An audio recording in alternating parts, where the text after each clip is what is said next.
I'm Dorcas of Adejare, a university graduate with BA in Religious Studies, Christian Studies to be specific. I graduated in 2013. I was born and brought up in Jos Plateau State, and I live in Kwara State now. And I'm currently practicing agriculture because it's always been my passion right from childhood. I've always been a child farmer, but then along the line I stopped. But my passion for nature brings me back to this roots, and now I'm actively and fully practicing agriculture. It's been a very interesting journey so far. I started fully in 2017. I'm into crop farming and I'm into rabbit rearing, and I hope to expand subsequently with time. Into fish farming as well. I have some fishes and some concrete. I cultivate. I do beetroot. I do broccoli. I'm into fluted pumpkin, chives, coriander, kale, cabbage, lettuce, Irish potatoes, tomatoes, peppers, cucumbers, okras, and I do sack farming for small trees. I do dwarf trees, and I do sack farming for my pepper and tomatoes as well. And then I do spinach. So it's been challenging, but it's been interesting because I've been learning a lot, and the difficulty actually makes it all the more educative. Sometime in 2015, after my National Youth Service Corps in 2014, I decided to take on to learn a skill. I added another skill to my craft. So I went to a carpentry workshop and I learned some basics in carpentry.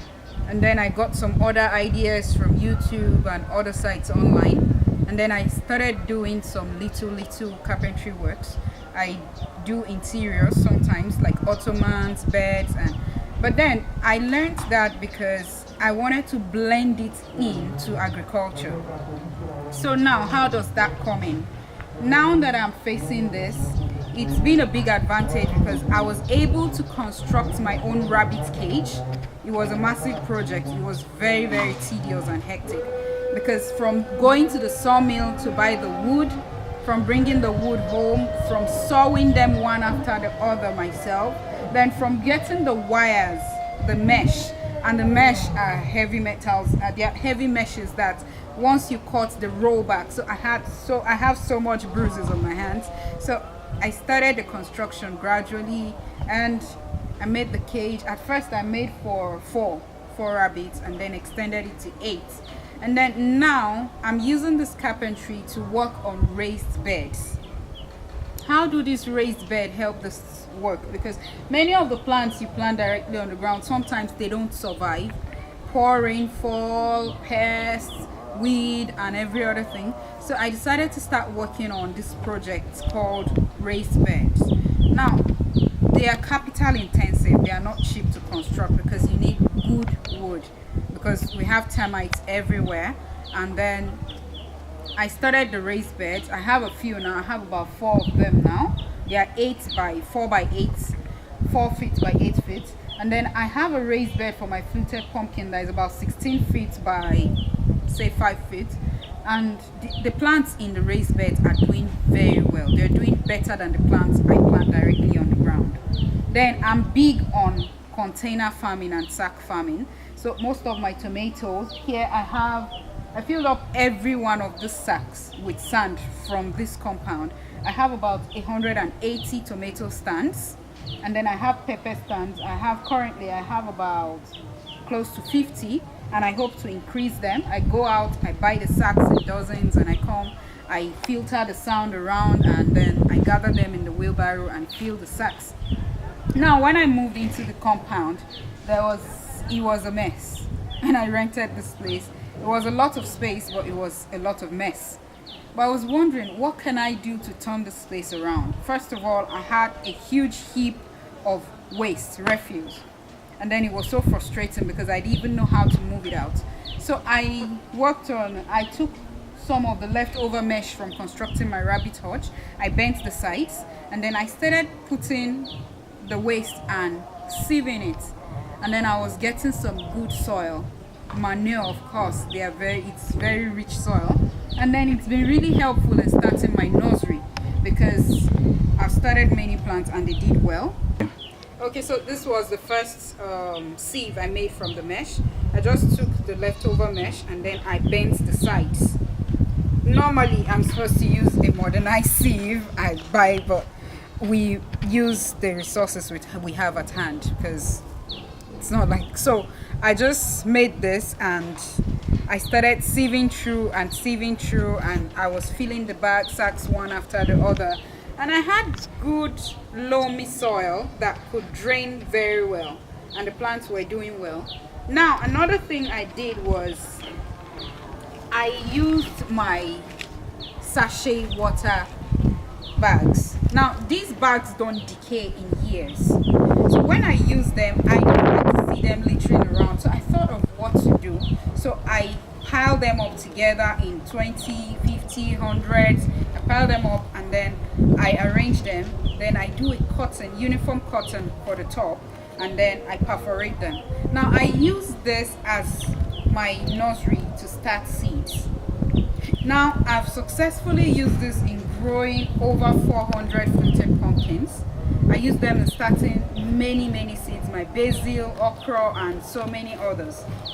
Now aside from this, anytime I go out and buy stuff, I come back and I reuse the polythene bags because I know they can be polluting the environment because they don't do any good on the ground anyways. So I put them to better use. The same thing happens to my PET bottles. When I take bottled water or anything that comes in PET plastic, I don't dispose them. I reuse them. I either use them as spray bottles, I use them as nurseries, I use them for different things. Now, again, another thing that has been very useful to me are all the scrap wood sticks around like this. I just bring the sticks and I put them as support for my pepper. I use them to stake the pepper. So everything has been very useful. Now this ropes I use for staking are made from sacks, and you see how useful they are. They can last a long time. Then another thing is basically you can see bamboos up here. Those are long bamboos. And then I have lots of scrap wood I met in the compound when I came, and I was wondering of how I was going to dispose them or clear them in. But I then looked at them and said these things are very useful. Everything around me, from waste polythene bags to containers, plastics, to I use everything. So I started using this wood, and you see it's not been easy, but at least I've been able to do some construction with this. I used the old wood, they've been hard, so I had to get concrete nails. Those are the only nails that could go into them. You can see some here. So I had to start constructing. I brought my saw, I sawed them, I measured and did everything. So I started making this stand one at a time.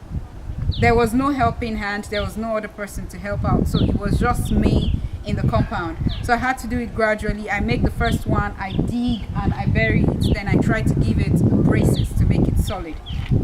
Then I went out. There is a larger farm, about 2.5 hectares I'm working on currently. So I cut down so many trees from the farm. So part of the trees were sawn into planks. Some of them are back there, and then I brought some of the whole trees, like the slim long ones. So I'm using them, you can see them up here. I use them for staking as well. Then these bamboos, when they came, some of them were almost 30 feet long. I picked up my cutlass and I just put them into the bamboo like this, because using a whole bamboo is going to be a lot of waste. So it's broken now anyways, so I put my cutlass into them, and then this is what I use. I pick a big plank and then I hit it all the way till I slit it into two. Sometimes maybe I slash it into 4 or 5. and then I use them for staking. You can see the bamboos up there, and they're doing very well for the tomatoes. Now this is in the absence of modern tools and modern materials to do greenhouses and everything. So I use what I have available. When the preferable is not available, of course you make the available very useful. So that's what I do. And then I use the sack from my feed and every other thing. Then I go out also to get sawdust, which has been very useful for raising some nurseries as well. I use sawdust in my raised beds when I'm filling the bottom and other things. So it's not been easy, I must say. It's not been easy doing all this work with crude implements, but it's been giving me joy, because I'm happy when I see results come out of this little things we do, because I know sometime, someday it's going to be bigger. But this is the story I'm telling now, because it's not been easy. So don't look for the gold. Don't just go to the gold when you don't care about the dirt when you're digging. So I'm still digging. I'm in the digging process, and it's been nice. Now I do this raised beds. I construct many of the beds. Sometimes I can call a carpenter to come support when the work gets too much for me once in a while when I can. So I construct the raised beds, and this one I'm standing by is 4 foot by 8 foot long. And here I have my beetroot and carrots planted here, and they are doing well. I had to cover it with this net to reduce the intensity of the sun, and they are coming out already. They are sprouting. Then I have the other longer raised bed I use for my fluted pumpkin. You can visibly see the difference in the fluted pumpkin I have here on the ground and the ones I have in the raised bed. You can see the difference is very clear. Those are greener, healthier, bigger, while these are thinner and they lack good water.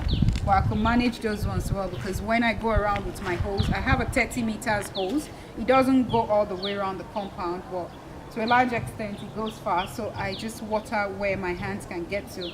And the other part, I have to fetch water in buckets and go around to water them till I get something longer to use. And so now here I use all the scrap plastics. You see jerry cans, you see cut pipe, half pipes, you see everything disposed and scrap. I just pick them and try to make good use of them, because these things don't decay that easily. You see them littering everywhere. So instead of letting them in dirt, they can be very much useful. So now in this plastic, I have Irish potato growing, and it's doing very well. In that plastic, I'm putting a dwarf lemon tree along with other plants. And then you see these sacks. I have plantain here, I have papaya, I have pear, giant dwarf, I have guava, I have soursop, I have lemons and other things growing in containers. Then I'm managing my space, of course, with raised beds. I raise it from the ground, so that way the crops still do better than putting them on the hard ground that has not been worked on at all. Then my compost pile, I go around and I gather all the waste food. I make holes every now and then in different places. I gather them and cover them up to enrich the soil. Then I take waste from my rabbits. I clean up their hutch, and then I gather their waste in the wheelbarrow. I fill it into my raised beds, or I put them in my nursery to help me fertilize the soil. Then I go around to get neem leaf. It's been very useful to me, because one, neem leaf repels insects too, and it helps sometimes to deal with all those parasites and pests in the farm. So I soak it for about 2 weeks to 3 weeks, and then the smell is not palatable, I would say, but it helps my crops, so why not? So I take that and I use it. But the current project I'm working on is at the back. I just constructed the structure, the frame for a greenhouse, a mini one. It's 20 foot by 10 foot. So I'm going to be cutting this bamboo in the absence of, I'm supposed to use PVC pipes, but those are quite expensive. So I'm going to be cutting this bamboo and I'm going to be bending them all the way. I'm going to show you that project soon, so you have an understanding of what I mean. So I'm going to be working on that greenhouse, and after that I'm going to be working on covering it and making more raised beds. But these raised beds, they are quite capital intensive, but with time I believe I'm going to make more of them as the strength comes. So basically it's a whole new experience. People come around and they say, what did you study in school? And I tell them I studied Christian studies, and they're like, it can't be true. You didn't study agriculture? I said never. Anybody in your family farming? I said no, I don't have any farmer in my family. It's just my passion, it's my interest, and I'm going for it. I gain knowledge by watching other people do what they do. I use YouTube a lot. Then I surf the internet. I see other farmers on Instagram, on Facebook. I see how they do what they do. Some of them explain and tell you step by step on how to do what they do. And then I also watch farmers live. When I was 7, I used to follow some people to the farm, like far off from town. I see what they grow, and the interest was welling up in me more and more because I have this strong passion for nature. I want to even add value to what people eat. I want people to eat healthier. I have a dream of having a health resort someday that will give you everything from nature you need to live a healthy life. So I learn a lot from people, and I learn a lot from the internet, and I read books. I learn many things from books. It's been really helpful. Knowledge is power. So I learn even modern technologies. I follow up on trends of how people are practicing new methods of agriculture and all. And in my own little way, I try to do it locally, if it's possible to be done. And then other ones I improvise. And it's been coming up really, really well.